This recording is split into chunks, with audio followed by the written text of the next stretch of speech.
আপনারা কি নিজের ভাগ্যকে আপনি নিজেই খারাপ করছেন? এই কথাটা আজকে জেনে নিন।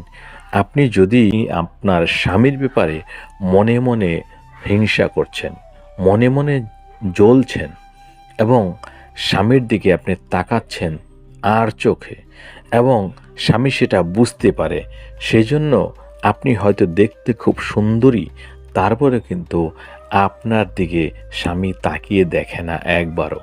কেননা আপনার মধ্যে কী কমি আছে? আপনি তো দেখতেও সুন্দর, আপনি লোকের সাথে খুব সুন্দর করে হাসি খুশি থাকছেন, বাড়িতে ফোনে যোগাযোগ করছেন, কিন্তু আপনি আপনার স্বামীর সাথে যে মনে মনে হিংসা করছেন, এটা কিন্তু স্বামী জানে না।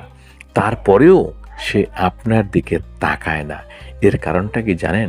কেননা ঈশ্বর সর্বত্র, ঈশ্বর আপনার ভিতরে আছে এবং ওনার ভিতরে আছে।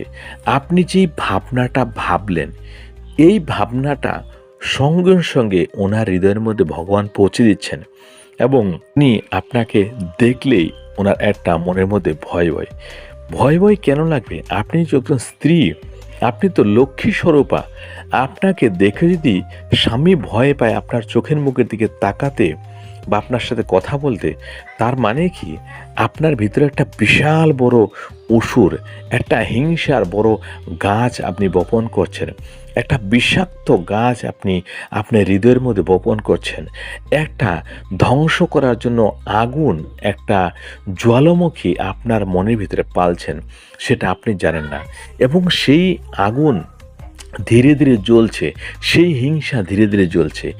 এই জ্বলতে জ্বলতে আপনার বাইরে সেই জিনিসগুলো প্রকাশ পাচ্ছে, আপনার চোখে, আপনার মুখে, আপনার শরীরে এই সব কিছু প্রকাশ পাচ্ছে এবং তার তেজ সেই বাড়ির মধ্যে আশেপাশে পৌঁছাচ্ছে।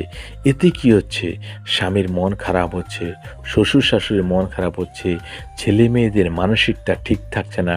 কেননা আপনি কোনো শুভ শক্তিকে আকর্ষণ করছেন না, আপনার ভিতরের যে যত রকমের নেগেটিভ শক্তি, এই সব কিছুকে আপনি ক্রিয়েট করছেন, এগুলোকে আপনি উৎপন্ন করছেন এবং সেটা চারদিকে স্প্রেড হচ্ছে, চারদিকে ছড়াচ্ছে মোবাইলের রেডিয়েশনের মতো।